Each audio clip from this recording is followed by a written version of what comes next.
Hola a todo el mundo. En el episodio de hoy, de aquí de Dani Cultura, voy a tocar un tema, de hecho ahora mismo no sé ni cómo voy a titular el episodio. Vosotras y vosotros ya lo sabréis, habida cuenta de que ya habré editado y habré procesado todo esto.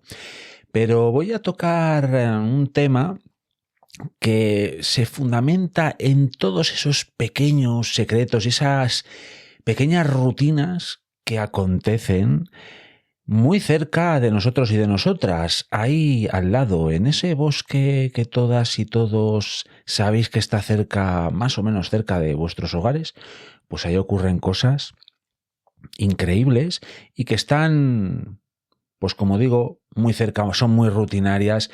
Y es cierto que a día de hoy, como de hecho podéis comprobar ya en el canal del YouTube de Dani Cultura, se puede ver medianamente de manera más o menos fácil a través de fototrampeos y cosas así, pero ponerle voz a todas esas historias, bueno, pues eso es lo que voy a intentar hoy, así que sin más y sin menos, empezamos.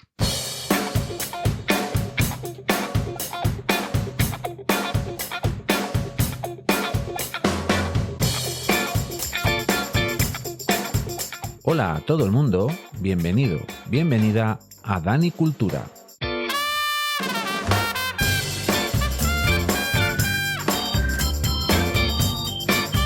El podcast que, con una visión permacultural, va a tratar diferentes temas que seguro que te van a interesar.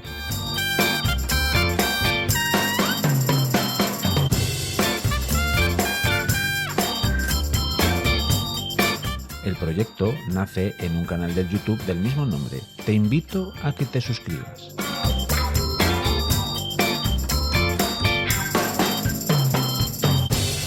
Espero que estéis muy a gusto y vamos allá.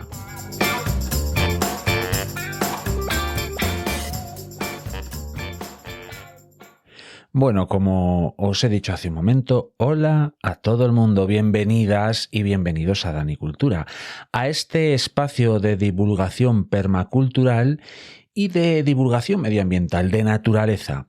Supongo que hayáis observado la constante evolución del proyecto de manera sutil, de manera orgánica. No es nada forzado, va fluyendo. Siempre os digo que, sin lugar a dudas, hay unas éticas que lo presiden todo, tanto en este proyecto que inicié ya hace algún tiempo, como en mi vida en general. El cuidado del planeta, el cuidado de las personas y el reparto justo, capitanean todos aquellos temas que emprendo, porque si sigo la senda que marcan estas éticas permaculturales, para mí el camino es más claro, es más fácil de seguir. He ido tocando temas de todo tipo, sobre todo aquí en el podcast. En el canal del YouTube quizás me circunscribo más a huerto, a permacultura, a naturaleza, pero como digo, aquí en el audio, esta manera de comunicar más íntima, más trabajada, en esta vía de comunicación que tengo con vosotras y con vosotros, amplío más el foco y puedo alumbrar más temáticas. Los temas han ido evolucionando y mi manera de crear los contenidos también. De unos pequeños apuntes en unas hojas de cuaderno pasé a unos folios más trabajados. Sin embargo, los archivos informáticos finalmente tomaron el protagonismo, sobre todo porque me resulta más fácil ir recopilando información y porque los ruidos del ir y venir de las hojas del cuaderno o de los folios se acababan colando en las grabaciones y el resultado del audio pues no me convencía del todo. Como veis, el contenido, las formas y las maneras de producir el podcast han ido evolucionando paulatinamente, poco a poco y casi sin darnos cuenta, ni vosotras ni vosotros al otro lado del micrófono, ni casi yo después del tiempo. Todo en este mundo va teniendo una evolución, y más si nos referimos a todas esas cosas que pasan en la naturaleza, esa naturaleza que poco a poco ha ido ganando peso en los contenidos de Dani Cultura y que, sinceramente, desde el principio, al empezar a grabar vídeos en YouTube y podcast, de una forma u otra sabía que estos asuntos acabarían aflorando, ya que para mí la naturaleza siempre ha tenido un peso muy significativo en todo lo que me ha envuelto en la vida. Tal es así que os voy a contar una cosa. Aquí empieza una anécdota de Dani.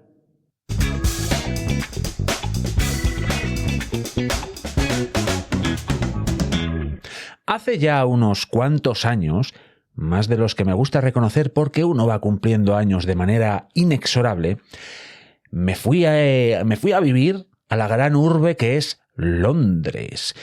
Mis motivaciones fueron el no saber qué hacer con mi vida en aquel momento, el mejorar el inglés y la búsqueda de aventuras, quizás. De hecho, marché un poco de esa manera, a la aventura. Entre turno y turno de trabajo de la disparatada discoteca en la que trabajé, la posibilidad de visitar de manera gratuita todos los museos de la capital inglesa fue una gran oportunidad para alguien de natural curioso como soy yo.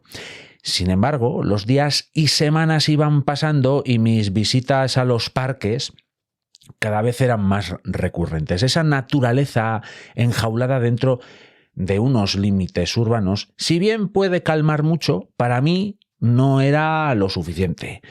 No sabía lo que era, pero algo me faltaba y algo me sobraba. ¿Qué gran ciudad es Londres?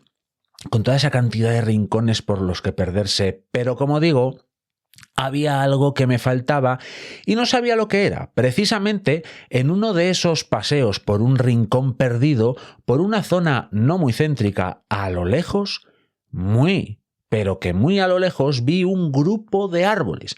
Parecía un bosque medianamente naturalizado fuera de ese límite, esa jaula urbana que suponen las verjas de los parques. Justo en ese momento pensé que hacía muchas semanas que no veía nada natural, únicamente mecido por el viento, calentado por el sol y guiado por la ley natural y la evolución. Fue justo en ese momento cuando decidí que mi aventura londinense había acabado, un punto de inflexión más en mi evolución personal. Y los y las más habituales del proyecto Dani Cultura no estarán muy sorprendidos ni sorprendidas por estas idas y venidas, ya no de mi evolución personal, sino del propio desarrollo del tema del episodio de este podcast, porque, como bien presupondréis, no vengo a hablaros de mi época heroica ni de mis tiempos mozos, claro que no. Eso puede quedar para próximas entregas, ¿por qué no? ¿Quién sabe? Estoy pensando más bien en cómo evoluciona todo, desde el carácter de las personas hasta las temáticas de un proyecto de divulgación como este, en el que nos encontramos ahora reunidas y reunidos, pasando por la propia evolución de la naturaleza y de todas sus formas de vida. Parece que el patrón que nos encontramos en toda evolución es el constante y continuo buscar de formas, de prácticas, de maneras de hacer o de no hacer, que tiendan a ser más y más eficientes, más perfectas, si es que el concepto de perfección existe realmente, más funcionales, no sé, en una palabra, mejores. Desde aquel joven que se marchó a la aventura a Londres hasta hoy, ha habido muchos cambios, he evolucionado. Si bien hay mucho de aquel joven en mi yo actual, la cuestión es que he evolucionado mucho. Así como caminaba por la capital londinense buscando calles más y más recónditas que me contaran historias dignas de recordar y emboscadas de las que escapar, que también las hubo, de la misma forma actúo ahora cuando camino de manera habitual por los bosques de mis territorios de campeo. No soy de los que caminan por las grandes pistas forestales precisamente. Me encontraréis por los pequeños caminos casi imperceptibles que va marcando de manera sutil la fauna salvaje. Los recuerdos que puedo tener yo o puede tener Londres de mí, de la misma manera, están en los callejones, las calles oscuras, esos caminos angostos que solo buscamos la fauna silvestre. Y en esas estaba yo hace poco, caminando por una de esas pequeñas veredas que zorros, corzos o jabalíes van dejando en medio de los territorios emboscados por los que yo merodeo. Una huella por aquí, un raspón en un árbol por allá y justo ante mí me encontré con un excremento. Pero no uno de esos excrementos que en algún vídeo os he ido mostrando, no. Uno diferente. De hecho, lo grabé, lo documenté y publiqué en el canal para ver si alguien con más conocimientos que yo pudiera concretar a qué animal pertenecía. Era grande, de más de 15 centímetros, por un lado romo, por otro puntiagudo y llenísimo de cerdas de jabalí. En lo más hondo de mi cerebro, el animal que había dejado ese excremento, ese rastro, estaba bastante claro, pero necesitaba confirmación. Un par de personas fiables me lo aclararon. Me encontraba ante un excremento de Canis lupus signatus, o lo que es lo mismo, lobo ibérico. Cuando se pasea por el monte, el propio monte, la propia naturaleza te va aleccionando poco a poco de muchas cosas, y una de ellas es el identificar rastros. Y si se tiene suficiente curiosidad, ya en casa puedes indagar y aprender los patrones, formas y costumbres de muchos de esos rastros que va dejando la fauna silvestre. Es algo sumamente interesante, al menos lo es para mí. En mis paseos por el bosque, la cantidad de excrementos que me suelo encontrar de diferentes depredadores es que es inmensa. Y eso me hizo pensar en, precisamente, cómo en un pequeño y humilde rincón de esta península ibérica, como es mi territorio de campeo habitual, en las primeras arrugas de la parte sur de la cordillera cantábrica, la cantidad de depredadores que hay es que es enorme.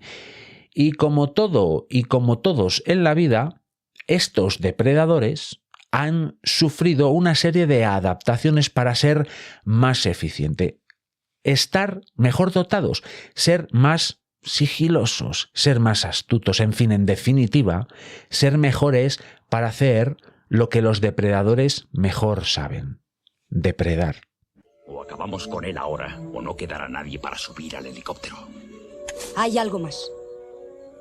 Cuando murió el hombre grande, seguramente le hirieron. Había sangre suya en las plantas. Si sangra, podemos matarlo. Y nos encontramos, dentro de los depredadores que pueden estar cerca de nosotros y nosotras, más cerca de lo que nos podemos imaginar, una serie de adaptaciones y mejoras que les facilitan mucho esa depredación. En muchas ocasiones, por no decir siempre, las formas de los propios animales, su morfología, ya nos da muchas pistas de por dónde ha ido su adaptación y cuál ha sido lo que ese cribado evolutivo, por decirlo así, ha desarrollado como su principal especialidad. ¿En qué se ha convertido tal o cual depredador en una especie de maestro en lo suyo? Y así, por ejemplo, nos podemos fijar en los hocicos de un grupo animal que ha desarrollado mucho lo que hay dentro de, precisamente, ese hocico, el olfato.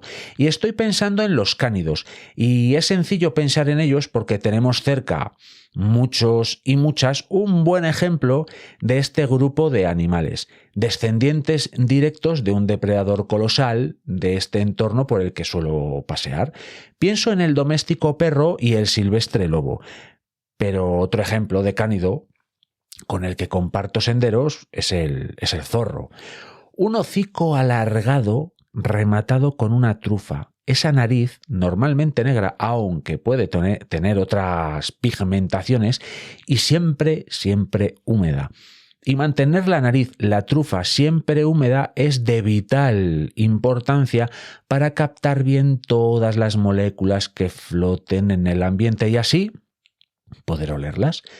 Pensando únicamente en los perros domésticos, Su extraordinario olfato les sirve para un montón de cosas, como descubrir dónde está la comida que más les gusta a pesar de que te afanes por escondérsela, en casos de perros policía, descubrir drogas y explosivos, e incluso pueden llegar a olfatear el estado de salud de sus dueñas y dueños, detectando incluso tumores.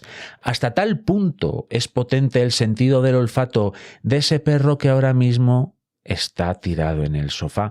Pero el olfato de los cánidos silvestres, lobos y zorros, también les sirve para encontrar la comida que más les gusta, claro. Lo que pasa que la comida de los animales de monte se mueve, se esconde, escapa, se puede defender y también está adaptada para no ser fácil de atrapar. Una ventaja que les proporciona a los cánidos este poderoso olfato es el hecho de no tener por qué acechar a sus presas. Su manera de cazar no se fundamenta en el arte de hacer emboscadas basadas en el acecho a los animales que forman parte de su dieta, como sí puede hacer un gato montés, por ejemplo.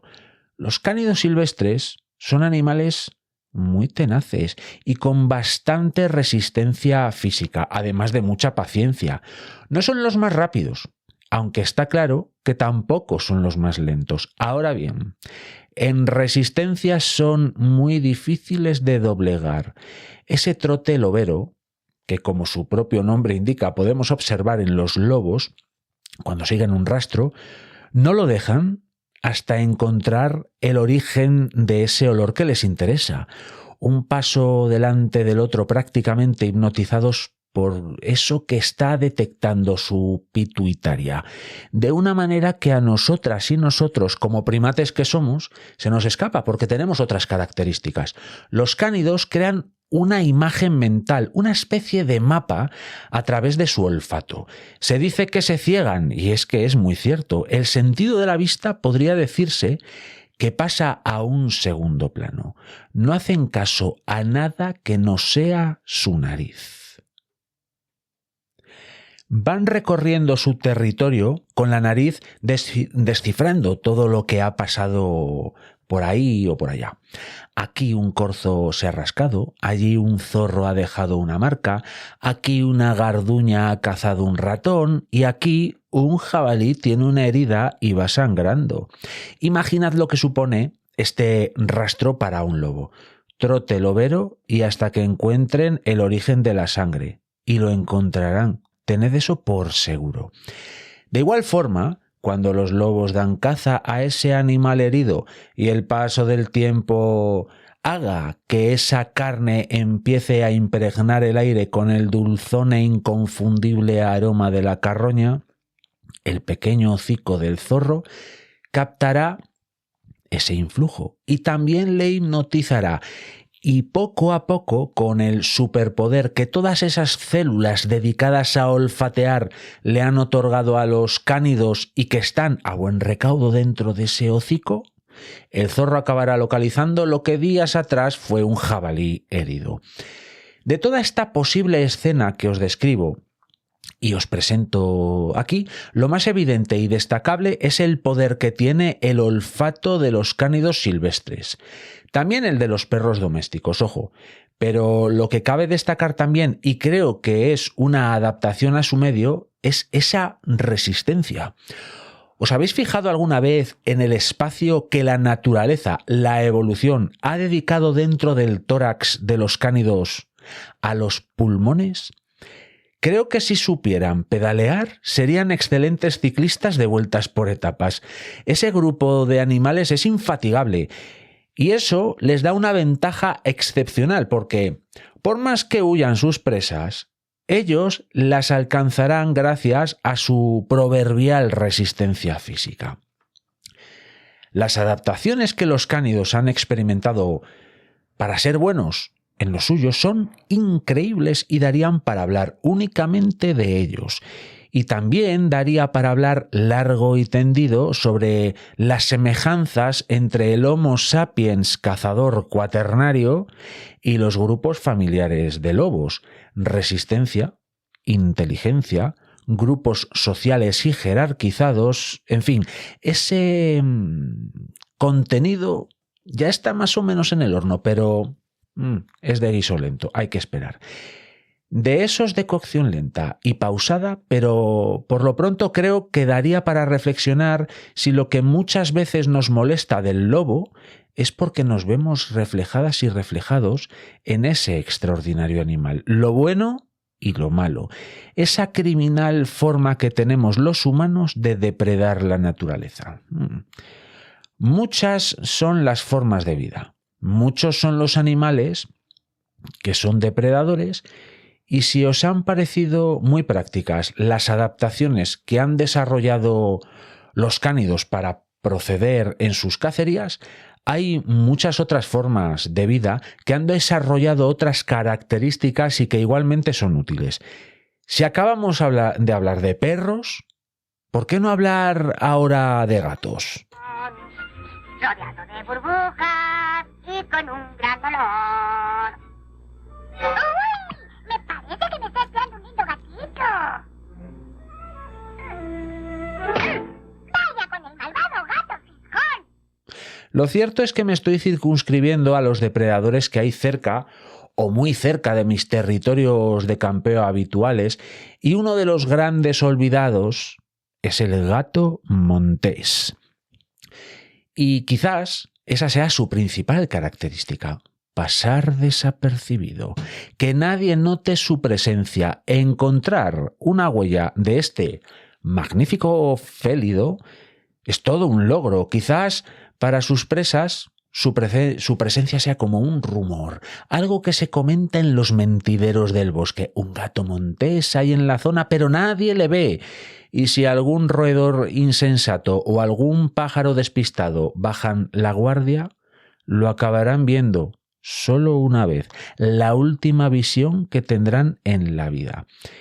Y como digo, los felinos, más concretamente el gato montés, han sufrido una evolución, unos cambios que le han convertido en un depredador prodigioso, pero que si lo pensáis fríamente, sus peculiaridades son absolutamente antagónicas a las de los cánidos que acabamos de ver hace un momento. Si le echamos una ojeada a las características morfológicas del gato montés, y podría decirse que a la mayoría de felinos, vemos un hocico corto. ¿Qué nos da a entender? Que dentro de ese hocico hay menos espacio para células receptoras del olfato. Con esto no estoy diciendo que los felinos tengan un olfato malo, ni muchísimo menos.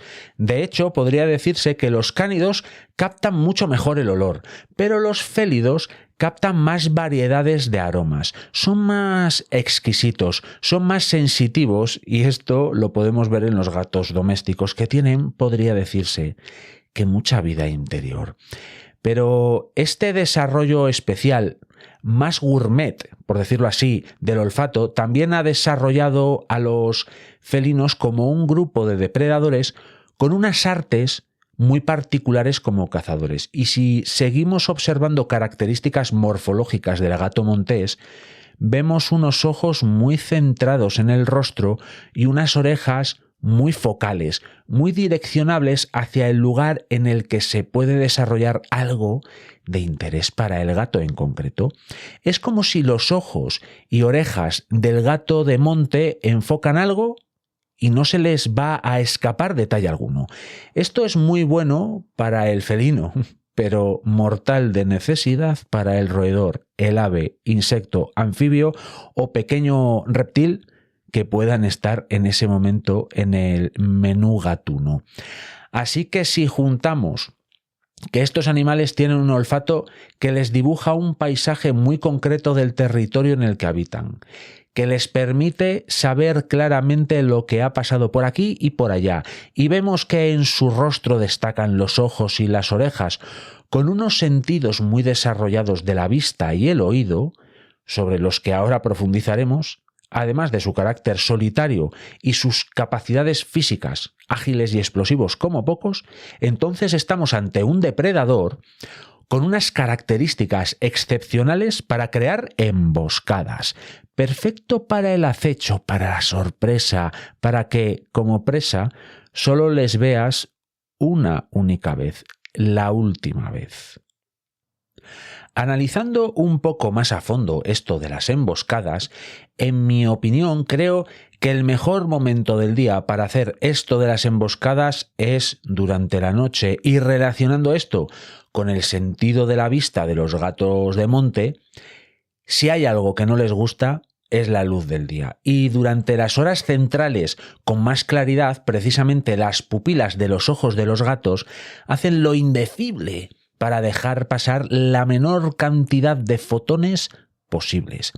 Se estiran tanto que dejan pasar un hilillo muy pequeño de luz. ¿Qué nos dice esto? Que los extraordinarios órganos visuales del gato montés aprovechan cada fotón de luz al máximo. ¿Y en qué momento esto es más valioso? Evidentemente, por la noche. El mejor momento de la jornada para hacer una buena emboscada a un despistado ratón. Pero la noche es oscura, seas un gato, seas un zorro, seas un ratón o seas un humano.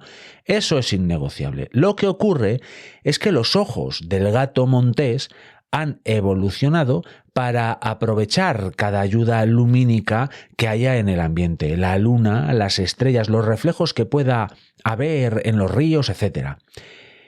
Pero algo más de ayuda para cazar no estaría de más, habida cuenta de la oscuridad nocturna de la que hablemos. Y aquí es donde entran esas orejas felinas tan características. Cuando edito los audios del podcast y efectivamente viene un cambio de guión evidente, hay que hacer varios retoques. En mi caso, prefiero hacer un buen trabajo antes de grabar para evitar tener que echarle mucho tiempo de postproducción. Pero hay que hacer algunas cosas aún. Así que pueden ser que, pues que van desde recortar algún espacio sin sonido que haya podido quedar, a normalizar la ganancia, es decir, como el volumen, para entendernos, para que los tímpanos de los oyentes no sufran vuestros oídos. Y en otras ocasiones he tenido que ecualizar el resultado final, y ahí tengo que trabajar con la onda sonora y los hercios que puede percibir el oído humano para potenciar unas zonas y atenuar otras, y que quede un sonido redondo, bonito, agradable. En definitiva, que suene bien. Por cierto, en comentarios, allá donde podáis dejarlos, decidme qué tal se suele escuchar el podcast. Sería de gran ayuda para mí. La cuestión es que el espectro que el oído humano puede captar de manera cómoda va desde los 20 hercios, estos serían sonidos muy graves, hasta los 20.000 hercios, lo que supondría sonidos muy agudos, ¿no? Después de esta pequeña lluvia de datos acerca del tema del oído humano, y qué hago yo después de grabar un episodio del podcast, ahora me vuelvo al bosque y pienso en ciertas presas del gato montés. Pienso en roedores.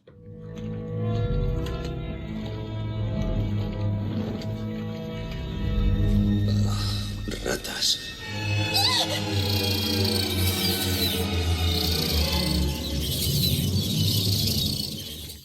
Y es que este grupo de animalitos puede que a oídos del ser humano sean silenciosos, pero lo que puede estar pasando es que nosotros y nosotras no seamos capaces de percibir sus sonidos. Tal es así que los pequeños chillidos de ratas, ratones, topillos y demás familia alcanzan los 50.000 hercios. Teniendo en cuenta que Homo sapiens llegaba solo a los 20.000 hercios, imaginad la cantidad de sonidos que se nos escapan en el bosque. Pero hay alguien para quien todos esos chillidos suponen un estruendo, algo atronador, algo fácilmente percibible. Y ese alguien, como bien estaréis suponiendo, es el gato de monte, el gato montés. Este felino de nuestros bosques llega a percibir sonidos en una frecuencia de 60.000 hercios. Imaginad lo cuidadosos que han de ser los roedores y las demás presas de este gato.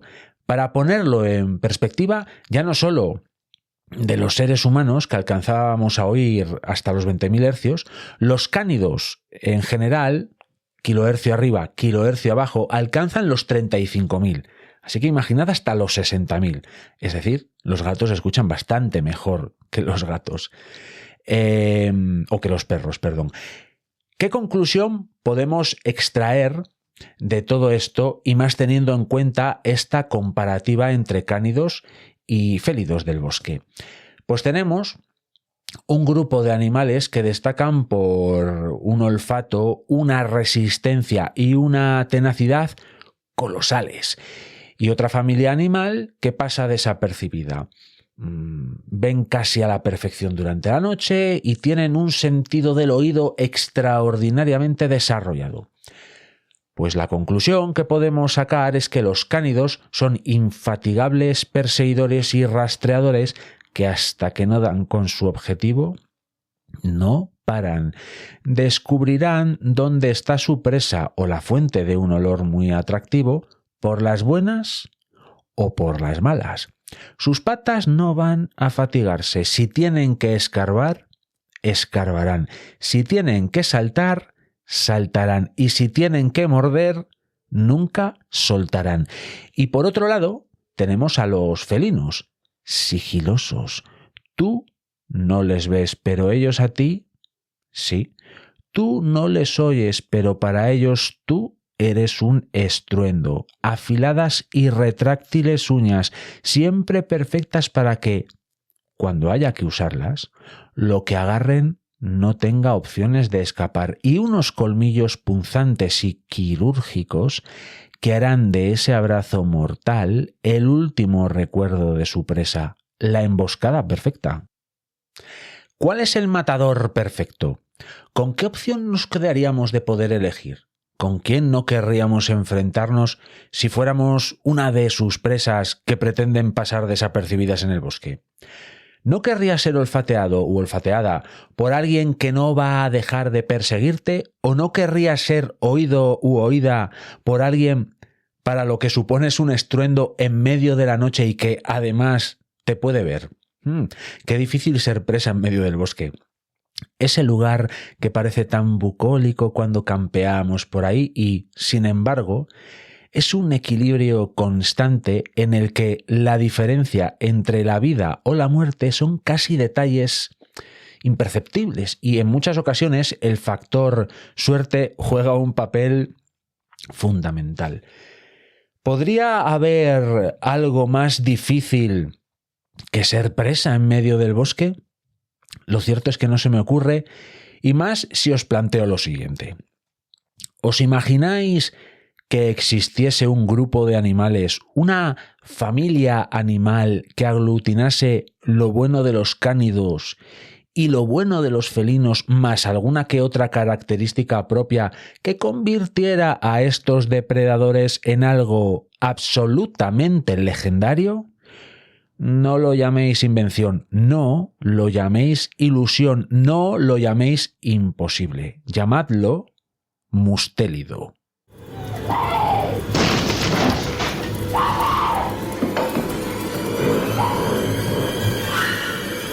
Aquí está Jack. Imaginad por un momento, por un solo instante, que sois un ratón de campo en medio del bosque y sabéis que os pisa los talones un cánido como, por ejemplo, un raposo, es decir, un zorro.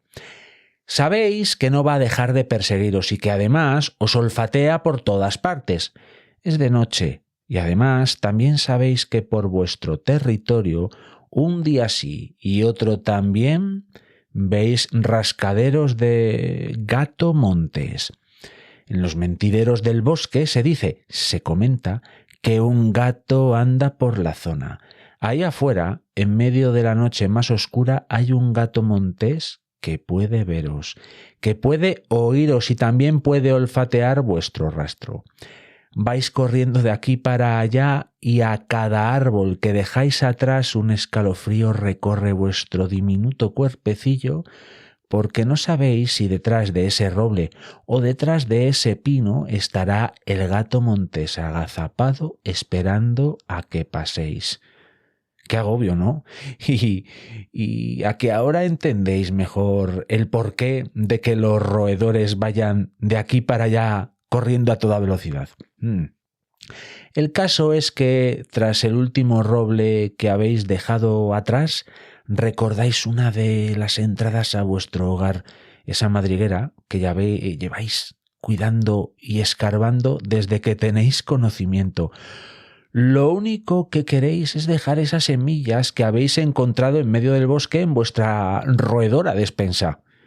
Hacéis un alto en el camino y, tras mirar para arriba, porque os recuerdo que también hay aves rapaces, tanto de día como de noche, que quieren hacerse con vosotras y con vosotros, veis la entrada de la madriguera y tras un acelerón de esos que solo un ratón de campo sabe hacer, lográis entrar en vuestro hogar.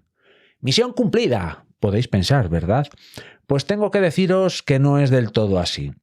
Hay unos carnívoros, unos extraordinarios depredadores, para los que una madriguera del tamaño de las de los ratones, los topillos, las ratas o similar no suponen un problema.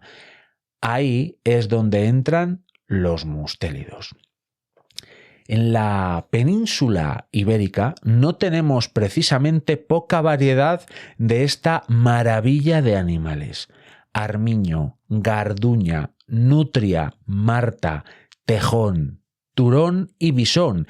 En este último caso hay que hablar del bisón europeo, que es el autóctono, y el bisón americano, que es el que se ha introducido en los ecosistemas ibéricos y que está haciendo un daño tremendo, ya que al ser más agresivo y voraz que el europeo, le está desplazando y exterminando, ya que comparten ecosistemas. El caso es que la variedad de mustélidos en la península ibérica es tremenda. Y si sois ese pequeño ratón en medio de la noche que ha logrado alcanzar la protección de su madriguera, no podéis ni siquiera en este caso estar a salvo. Pongamos que ahora, de manera mágica y paranormal, abandonáis el cuerpo y la mente de ese pequeño roedor en medio del bosque, pero que se siente seguro dentro de su madriguera y entráis dentro del cuerpo y la mente de un mustélido, pongamos una garduña. Lo primero que podréis ver es que tenéis un pelazo precioso, marrón oscuro tirando a rojizo, muy denso, y tenéis un babero blanco y un poco ahorquillado que se os extiende un poco hasta mitad de las patas, unas patas pequeñas pero muy, muy fuertes. Vais casi a ras de suelo. También comprobaréis que es muy de noche, pero que podéis ver muy bien en medio de esa oscuridad y que además vuestro ángulo de visión es muy grande, podríamos decir que más grande que la de un gato. Visión panorámica en medio de la noche. No os perdéis detalle. Pero si vuestro sentido de la vista es excepcional en medio del ambiente nocturno del bosque, vuestro olfato es extraordinario también. Y de hecho, no podéis verlo, pero ya olfateáis un ratón que ha estado correteando por vuestro territorio de caza. Lo oléis claramente, pero ¿en qué dirección debéis de ir? Para eso os van a ayudar vuestras orejas de garduña, porque vuestro mejor sentido, el más desarrollado, es el del oído. Las orejas de la garduña, en comparación con la cabeza, son enormes y lo captan todo. Habéis entrado en una especie de trance que hace que sigáis sin descanso el rastro del ratón, porque algunas de las características de los mustélidos en general es que son muy voraces, son muy inteligentes, se adaptan perfectamente a diferentes situaciones y son muy eficientes en la caza. Muchos de estos animales son capaces de cazar presas que les superan en tamaño. Gracias a vuestros extraordinarios sentidos de la vista, el olfato y el oído, habéis dado con la guarida del ratón. Podéis escucharle perfectamente dentro de su madriguera. Una pequeña madriguera que ha supuesto una barrera infranqueable tanto para el zorro como para el gato montés y también, por supuesto, para las aves rapaces nocturnas. Pero ahora, quien está delante de la madriguera del ratón es una garduña. Cuerpo alargado, patas cortas, dientes afilados.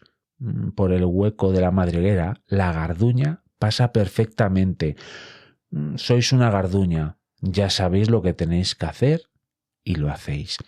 Pero ahora os concedo el privilegio de salir del cuerpo de la garduña y que la madre naturaleza tome de nuevo el control. ¿Escapará el ratón por otra parte de su extensa guarida o la garduña dará buena cuenta de su presa? Eso lo decidirá la naturaleza, bella hasta en lo dramático.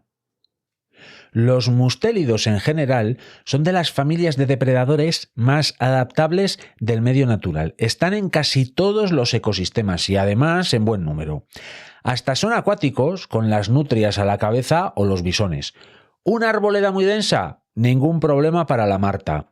Muy parecidos a la garduña, pero con las patas algo más largas y el babero amarillento. Y de costumbres arbóreas, como estamos diciendo. Hasta hay mustélidos dentro de los hábitats ibéricos que dejan las sutilezas a un lado y son más expeditivos en sus usos y costumbres, como es el caso del tejón, el enorme Meles meles, que llega a medir casi 1 metro y pesar hasta 15 kilos. Escarban madrigueras y comen de todo, incluida carroña, por supuesto. En fin, los todoterreno de los mustélidos ibéricos. ¿Podríamos estar hablando de los mustélidos como los depredadores perfectos dentro de los mamíferos de la fauna ibérica? Es difícil de afirmar tal cosa porque cada depredador es perfecto en lo que hace, pero los mustélidos sí que podemos decir que son muy completos, eso es cierto, pero aún no hemos terminado en esta especie de elige tu aventura si eres ese pequeño ratón de antes. Imaginemos que ese ratón de campo que estaba refugiado dentro de su pequeña guarida escapó de la garduña. Ya es mucho imaginar, eso es así, pero pensemos que lo consiguió. La garduña, casi seguro que si no fue ese ratón, cazó otro. La garduña no se fue con el estómago vacío esa noche, casi seguro. El caso es que el afortunado ratón, raudo y veloz, marchó a otra parte del bosque a buscar alimento. Los ratones, otra cosa no, pero buscar alimento es de lo que mejor saben hacer.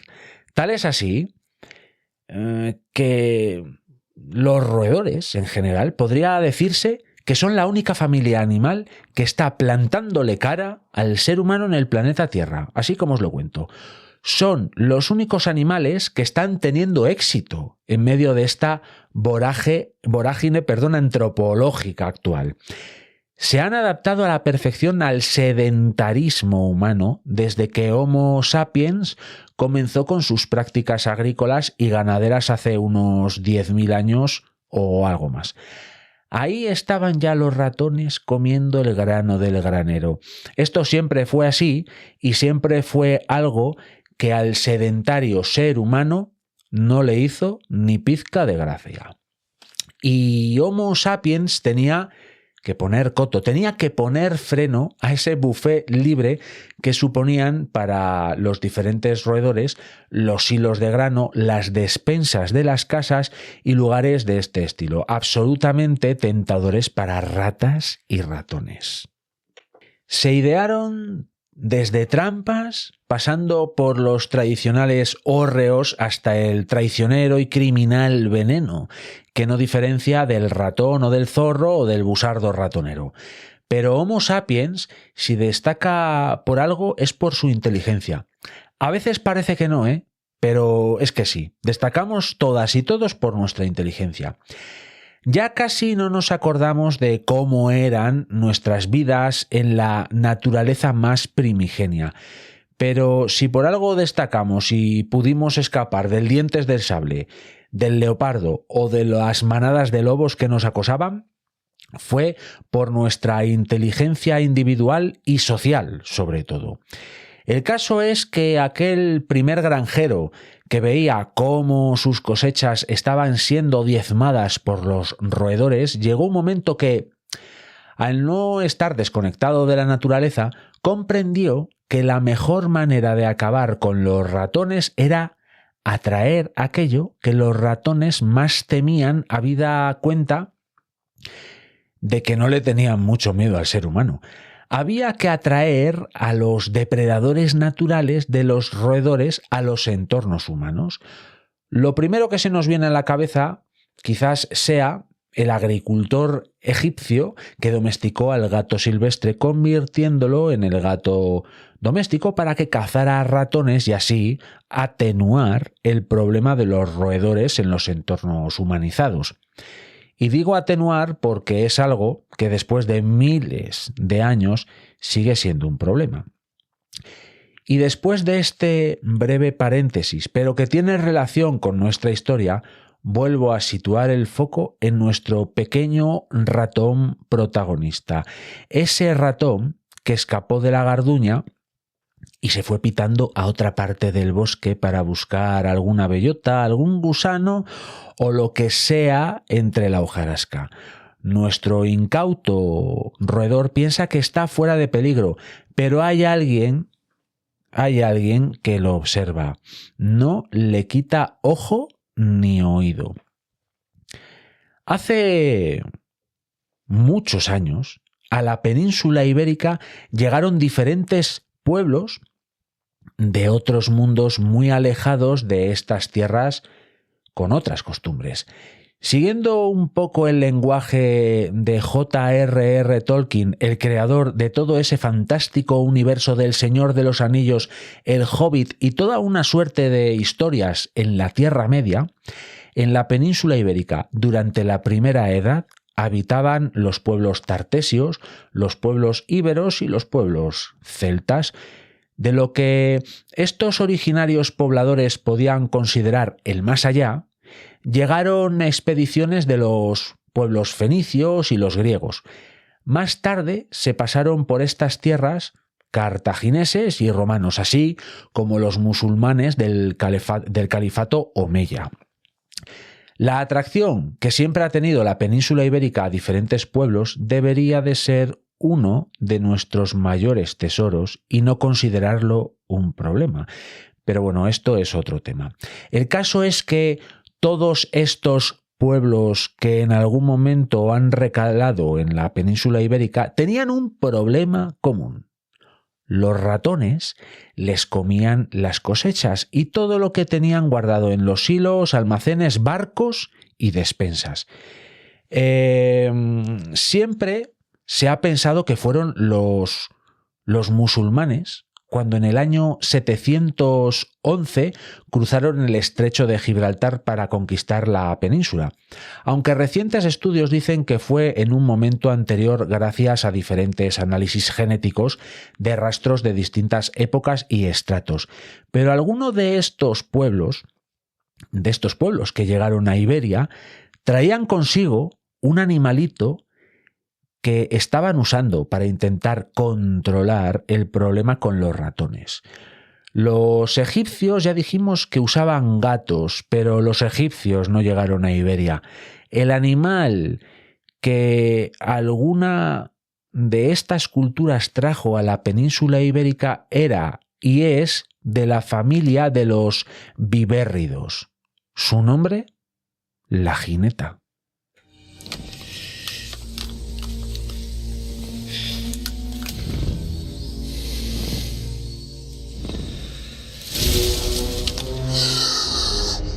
¡Qué lista eres!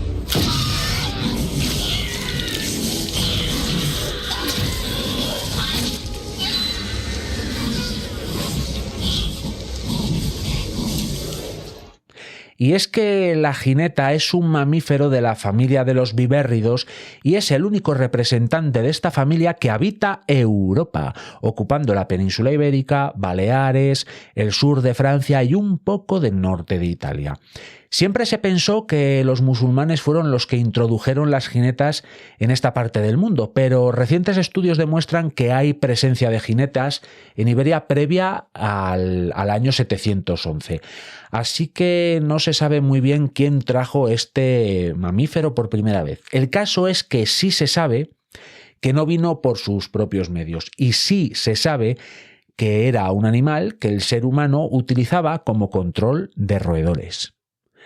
Las jinetas habitan, además de las zonas de Europa que antes os he mencionado, también el sur de África, el África tropical, la zona del Ecuador de África y el norte del continente africano.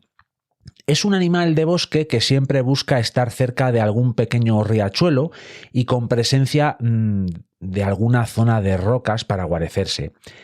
Pero se adapta a muchos hábitats. El bosque caducifolio o bosque mixto, habitual de las zonas por las que suelo salir, por las que suelo campear cuando voy al monte, le gustan mucho a las jinetas.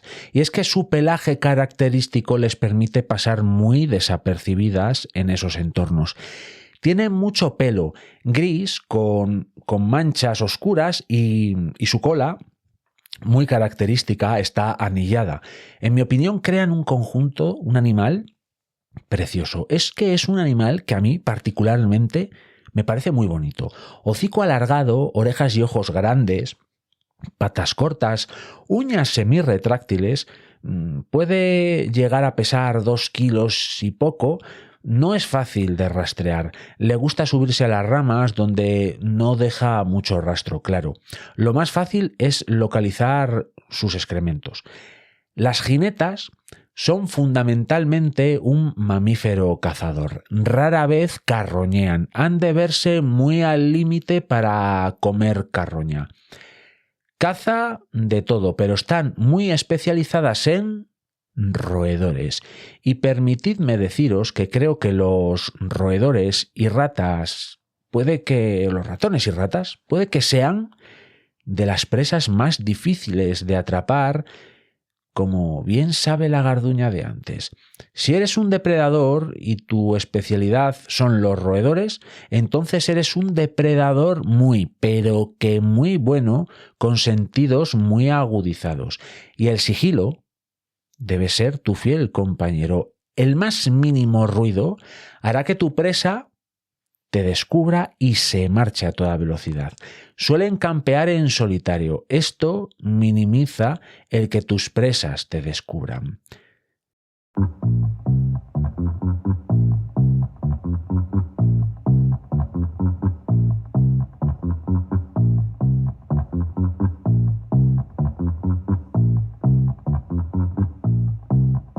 La noche había sido muy ajetreada para nuestro pequeño ratón de campo.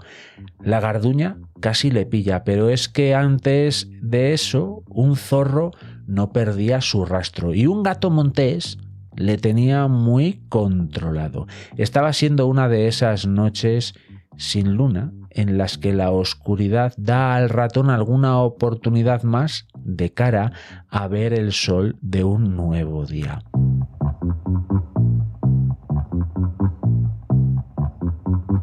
La hojarasca del suelo le permitía esconderse de las aves rapaces nocturnas. El cárabo, el búho chico, la lechuza o el búho real son siempre un problema para ratas, topillos y ratones, aunque no suelen verlos. Su vuelo silencioso hace que, en medio de la noche, la única percepción después de un ataque sea la última, fría y mortecina sensación final que alimentan los polluelos de esas majestuosas aves.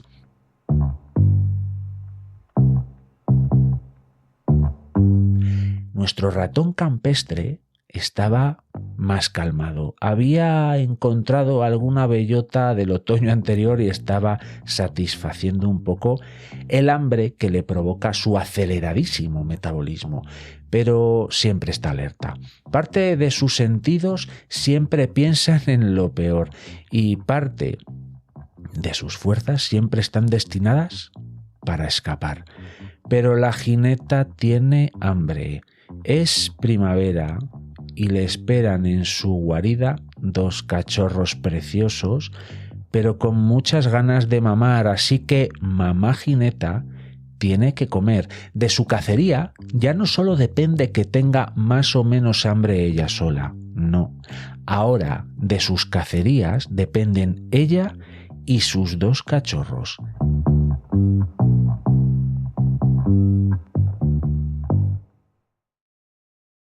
Está lista, está preparada, está motivada, está alerta, está agazapada.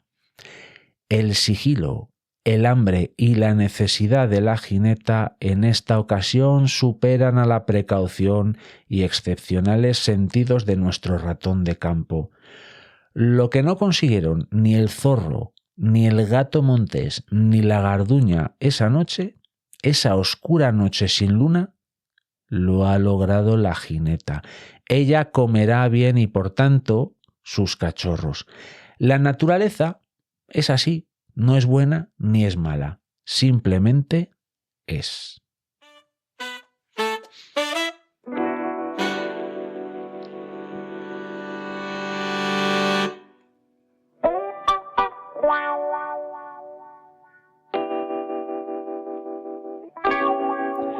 Esta historia, que sin lugar a dudas puede ser absolutamente real, ocurre cada noche, cada día del año, en un bosque tan humilde como es mi territorio de campeo habitual.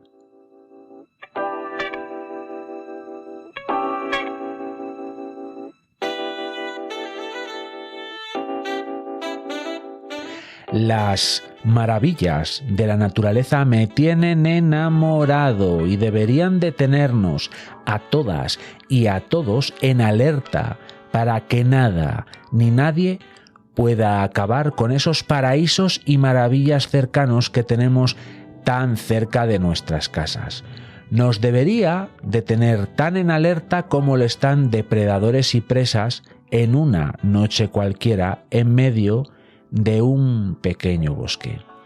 Amemos la naturaleza, cuidemos de la naturaleza libre y salvaje.